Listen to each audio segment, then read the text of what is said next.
नमस्कार प्यारे मित्रों, आज हम जानेंगे एक बहुत ही महत्वपूर्ण करंट का टॉपिक है और हेलीगुब्बी ज्वालामुखी के बारे में। हेलीगुब्बी ज्वालामुखी जो कि आपके अफ्रीका के इथोपिया में जो है उठी है और उसका असर भारत तक आया है। इसलिए आज हम इसके बारे में देखेंगे। 12,000 साल बाद फटा इथोपिया का हेलीगुब्बी ज्वालामुखी। जानते हैं क्या है हेलीगुब्बी ज्वालामुखी। 23 नवंबर 2025 का विस्फोट एक ऐतिहासिक घटना। यह ज्वालामुखी लगभग 10,000 से 12,000 जो है साल से वीरान माना जाता है, यानी इसका कोई विश्वसनीय ऐतिहासिक रिकॉर्ड नहीं है। लेकिन 23 नवंबर 2025 को अचानक इसने विस्फोट किया और यह पहली जो है ज्ञात सक्रियता है। ये पहली ज्ञात सक्रियता है। विस्फोट में लावा प्रवाह नहीं मिला, यानी लावा प्रवाह इसमें नहीं मिला, बल्कि भारी मात्रा में राख और गैस वायुमंडल में छोड़ी गई। ऐसा जरूर हुआ।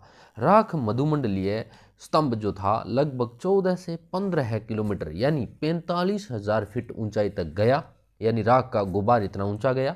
ये विस्फोट वैज्ञानिकों के लिए चौंकाने वाला है, क्योंकि इतने लंबे अंतराल के बाद सक्रिय होना कम देखा गया है, आकार का है। अब हेलीगुब्बी क्या है, स्थान और इसकी भूगर्भीय पृष्ठभूमि हम देखते हैं।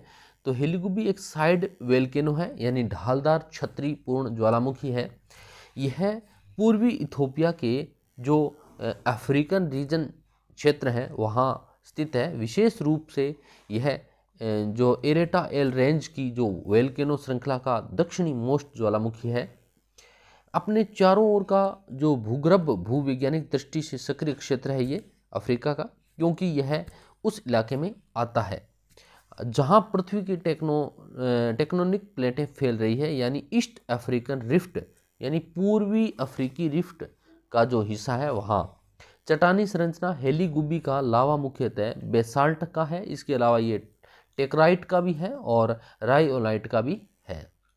रॉक प्रकार भी इसमें पाए जाते हैं। प्रभाव स्थानीय से लेकर अंतर्राष्ट्रीय स्तर तक इसका कैसा रहा वो देखते हैं। आसपास के क्षेत्र, विशेषकर अफार क्षेत्र है, पास के गांव हैं, अफडेरा में बड़ी मात्रा में राख और धूल गिरी। स्थानीय लोगों और पशुपालन से जुड़े लोगों के लिए यह समस्या बन गई। राख बादल, तेज हवाएं जेट स्ट्रीम के सहारे अरब सागर पार कर यमन, ओमान, अरब प्रायद्वीप होते हुए पाकिस्तान और उत्तरी भारत तक पहुंच गया। एयर ट्रैफिक प्रभावित हुआ। कई अंतर्राष्ट्रीय व राष्ट्रीय उड़ानें रद्द कर दी गई एवं डाइवर्ट कर दी गई। हालांकि लेखकों के अनुसार जमीन पर वायु गुणवत्ता, एयर क्वालिटी पर इसका कोई बड़ा असर दिखा नहीं, क्योंकि राख बहुत ऊंचाई यानी अपर एटमॉस्फेयर में बनी रही।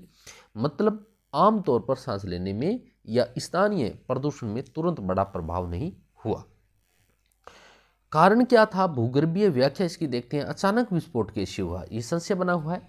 यह क्षेत्र रिफ्ट जोन का हिस्सा है। रिफ्ट जोन यानी दरार का हिस्सा है, जहां प्लेटें धीरे धीरे अलग हो रही है। इस कारण जमीन का नीचे वाला हिस्सा पतला हो जाता है और गर्म मेग्मा यानी पिघली चट्टानों को बोलते हैं मेग्मा, ऊपर आने लगती है। तो हेलीगुब्बी के नीचे ही ऐसा ही हुआ। वर्षों, शायद हजारों सालों के दौरान मेग्मा चेंबर में दबाव बढ़ गया, यानी मेग्मा चेंबर भर गया। अंततः उस दबाव ने धीरे धीरे काम करता हुआ विस्फोट निकाल दिया। यानी लंबे समय के बाद अचानक जागा हुआ जो फोनमेंटेन मोनेन है। चूंकि यह जो सॉलिड वेल्केनो है, क्या है, सॉलिड वेल्केनो है, सामान्यतः इसकी प्रकृति शांत होती है, लेकिन मेग्मा की रसायन संरचना और टेक्निक जो कंडीशंस की वजह से विस्फोट अपेक्षाकृत ज़्यादा विस्फोटक इसका हुआ था। तो ये था हेलीगुब्बी, जो कि वियतनाम की इथोपिया के अंदर हुआ था, अफ्रीका के।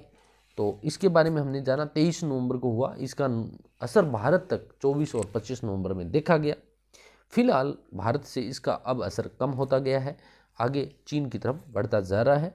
तो ये एक बहुत ही महत्वपूर्ण एक करंट का टॉपिक था, इसके बारे में हमने जाना। आने वाली परीक्षाओं में इससे संबंधित कोई एग्जाम में प्रश्न पूछा जा सकता है, आप इसको थोड़ा ढंग से देख लें। मिलते हैं अच्छे कंटेंट के साथ नेक्स्ट वीडियो में, तब तक के लिए जय हिंद, जय भारत, जय राजस्थान।